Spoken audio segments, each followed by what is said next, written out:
Hello बच्चों। तो आज हम आपके सामने ये कूलम्ब्स लॉ लेके आए हैं।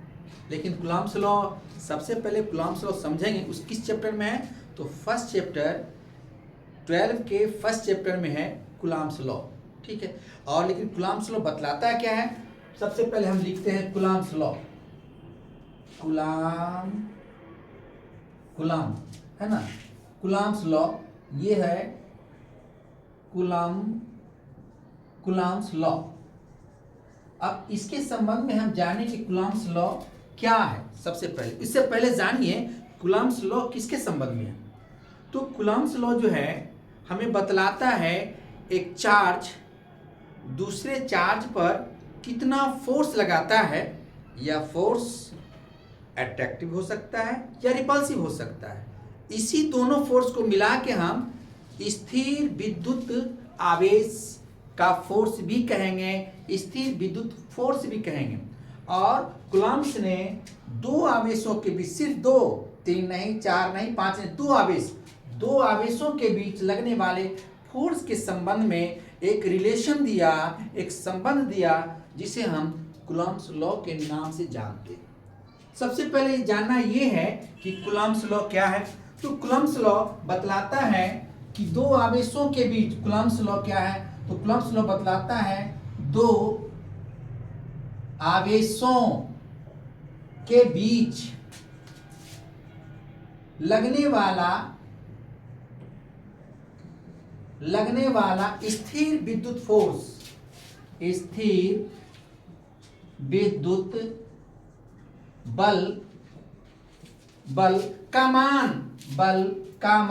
का मान इन दोनों फोर्सों का मान, अगर दिखलाए नहीं तो थोड़ा बड़ा करते हैं, का मान इन दोनों आवेशों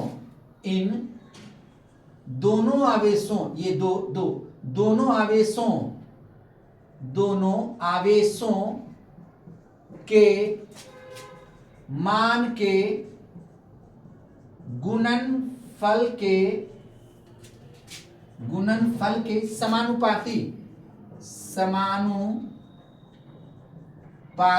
एवं इनके बीच की दूरी, जो दो आवेश है, suppose that one charge V at this point, let the charge V Q1 and another charge V at this point, let charge V Q2, और दोनों के बीच की दूरी कुछ होगी। इस चार्ज को हम A मान लेते हैं, ये B मान लेते हैं। तो इन दोनों के बीच सेपरेशन, कुछ जो हटाव होगा, कुछ दूरी होगा, कुछ होगा, जिसको हम R लेते हैं। तो क्या कह रहा है कि इन दोनों आवेशों के मान के गुणनफल का समानुपाती एवं इन दोनों आवेशों के बीच, इन दोनों आवेशों के बीच की दूरी के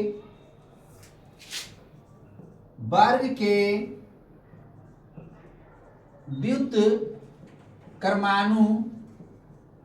व्युत्क्रमानुपाती होता है। अब यह जो है, यह कूलम्ब्स लॉ है, फोर्स के संबंध में है, और वो भी दो आवेश की, लेकिन है तो बल, और बल एक सदिश राशि होता है। बल की कुछ दिशा भी होती है, तो यहाँ दिशा की भी चर्चा करनी होगी। इस बल की दिशा अर्थात इन दोनों आवेशों के बीच लगने वाला बल है, या तो इधर होगा या इधर होगा, यानी जब भी होगा तो दोनों आवेशों को मिलाने वाला लाइन के अनुरूप होगा, या तो इधर होगा या इधर होगा, along this side और along this side, है ना। तो व्युत्क्रमानुपाती होता है, तथा इस बल की दिशा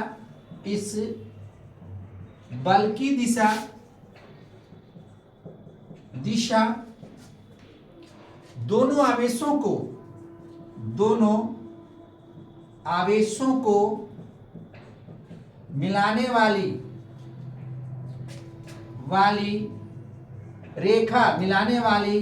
रेखा के अनुदिश की तरफ के अनुदिश होता है। अनुदिश माने दिशा में, अनुदिश होता है।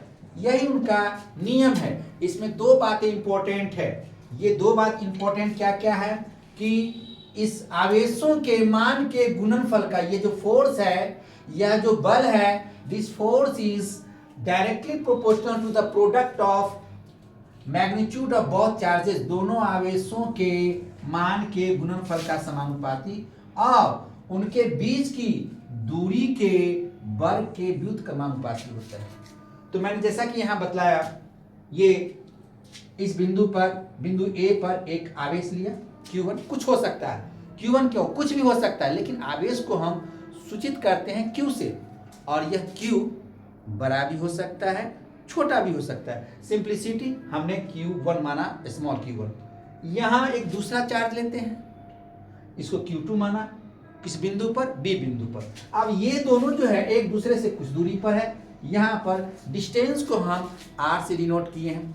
अब ये फर्स्ट, ये जो है आवेश प्लस भी हो सकता है, माइनस भी हो सकता है, आवेश प्लस भी हो सकता है, माइनस, इसका नेचर कुछ हो सकता है, लेकिन अगर सेम होगा तो रिपल्सन फोर्स लगेगा, अगर ये अपोजिट होगा, नेचर में विपरीत होगा, तो दोनों के बीच अट्रैक्शन होगा, लेकिन होगा फोर्सिंग।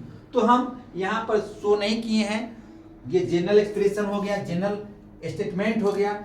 हम सवाल के अनुसार प्लस या माइनस रखेंगे, तो यहाँ सिर्फ हम चार्ज लिया है।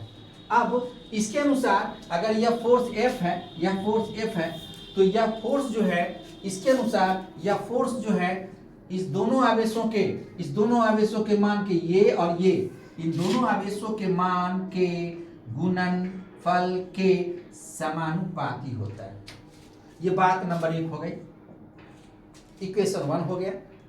अब इसके नीचे बढ़ें, एवं इन दोनों आवेशों के बीच की दूरी, यह जो बल है, यह इन दोनों आवेशों के बीच की दूरी, तो दूरी क्या है, R के वर्ग, तथा यह बल जो है दोनों आवेशों के बीच की दूरी, तो दूरी R है, के वर्ग, तब वर्ग हुआ, के व्युत्क्रमानुपाती। व्युत्क्रमानुपाती का मतलब होता है उल्टा समानुपाती, अर्थात 1/r² होता है। अब इन्हीं दोनों बातों को मिला देते हैं, क्योंकि हमारे कूलम्ब साहब ने इन्हीं दो बातों को जिक्र किया कि एक तो वह आवेश के मान के गुणनफल के समानुपाती, दूसरा दूरी के व्युत्क्रमानुपाती होता है। वो सारा का सारा ये जो अपना स्टेटमेंट दिए on the basis of his experiment. जैसे मान लिया जाए कि दूरी के संबंध में बताया गया, जैसे हम बताते हैं कि यहाँ पर एक चुंबक है और यहाँ पर एक अल्पिन रखा गया है, तो ये चुंबक इस अल्पिन को खींच लेगा, तेजी से खींचेगा, लेकिन मेरा अल्पिन अगर बहुत दूर हो जाए, तो इस पर लगने वाला फोर्स बहुत घट जाएगा, इसलिए उन्होंने घट जाएगा, अर्थात जैसे जैसे दूरी बढ़ेगा फोर्स का मान घटता जाएगा, या ये डिनोट किया। और ये क्या कह रहा है, अगर दोनों चार्ज बड़ा होगा तो इनके बीच भी बल भी बड़ा होगा। जैसे आपने देखा होगा अपना जो ये भैंसा जो होता है, अगर खूब बलिष्ठ होता है तो दोनों की लड़ाई जो होती है उसके बीच जो फोर्स होता है बहुत बड़ा फोर्स होता है, लेकिन अगर वो दुबली पतली होती है, कमजोर, सच एज दो चींटी के बीच जो टक्कर होगा, लड़ाई होगा, वो कमजोर होता है। इसी के अनुसार उन्होंने बतलाया कि यह फोर्स जो है, इनके बीच का फोर्स जो है, इस दोनों आवेशों के मान के गुणनफल के समानुपाती। अगर आवेश बड़ा होगा तो फोर्स भी बड़ा होगा, अगर आवेश छोटा होगा तो फोर्स भी छोटा होगा। अब इनका स्टेटमेंट है, और इस स्टेटमेंट को हम मैथमेटिकल फॉर्म में इस तरह लिख सकते हैं। यहाँ पर लिखना होगा कि माना कि ए और बी दो पॉइंट है which is at distance r, है ना, at this point the charge भी q1 and at this point the charge भी q2, कुछ भी ले सकते हैं। एंड इफ मान लिया जाए कुछ तो फोर्स होगा, तो फोर्स होगा F मान लिया, तो इसके अनुसार हम F proportional to Q1 and Q2 लिखें, और तथा दूसरा स्टेटमेंट जो है F समानुपाती 1/r² हो गया। ये दोनों ही बातें हैं, केवल फोर्स के लिए है, और दोनों बात को हम कंबाइन कर देंगे। Now from equation 1 and 2, from equation 1 and 2, अब इक्वेशन 1 और 2 से, ये दोनों ही बात एक ही के लिए है, अतः इसको हम कंबाइन कर देते हैं, ऐड नहीं करते हैं, कंबाइन कर देते हैं। तो कंबाइन करेंगे तो क्या हो जाएगा, ये प्रोपोर्शनल Q1 Q2, क्योंकि दोनों ऊपर में है और ये नीचे में है, ये हो गया। And this is the mathematical forms of the Coulomb's law only. अब यहाँ पर मैथ के अनुसार प्रोपोर्शनल को ओमिट करने के लिए, हटाने के लिए एक कांस्टेंट पुट करते हैं। इस कांस्टेंट को हम यहाँ पर इस तरह से यहाँ पर ले लेते हैं।